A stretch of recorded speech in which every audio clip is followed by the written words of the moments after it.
So, I want to share with you a story that I hope inspires you to never, ever, ever give up on your dreams, no matter how long you've been waiting for them, or how big they are, or how unattainable they seem to be for you. I want to assure you that anything is possible, and I want to share with you one of the most inspiring things and amazing things that have ever happened to me in my life. So when I was younger, I was a huge, huge Garth Brooks fan. Back when he did his Roping the Wind tour and became a big sensation, I was absolutely obsessed with Garth Brooks. I thought he was amazing. I loved all of his songs. I knew all the words to all of his songs. I had every tape, CD. I had been to his concert in probably the farthest a row seat away from Garth Brooks back in, I believe, 1991. But I didn't care. I was just so excited to be in the same room with him, the same stadium with him, and I was absolutely obsessed. And I said to myself, one day I am going to meet Garth Brooks. And that was a goal of mine for as long as I could remember, is that I wanted to meet Garth Brooks. So fast forward 20 years.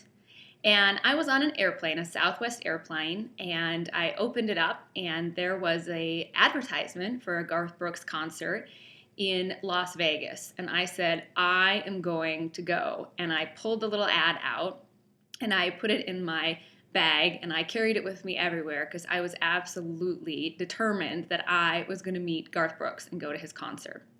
And so about 6 months later, I was cleaning out my laptop bag, and I had ran across the article, and I had told someone, my dear friend Jeff Cirillo, that I loved Garth Brooks and how much I wanted to go to his concert and how obsessed I had been with him my whole life.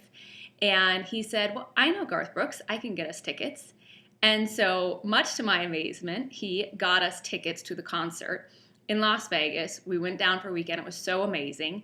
And at the concert, we got in, and not only did we have amazing fifth row seats, but as the concert was starting, this woman came up and said, Garth would like to meet you after the show. And I was overwhelmed and so shocked and so excited. I couldn't believe it.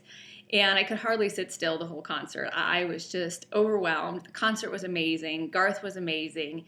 At the very end of his concert, he said something that I will never forget. He finished up and he looked up and put his arms up and said, thank you for my life. Thank you for my life.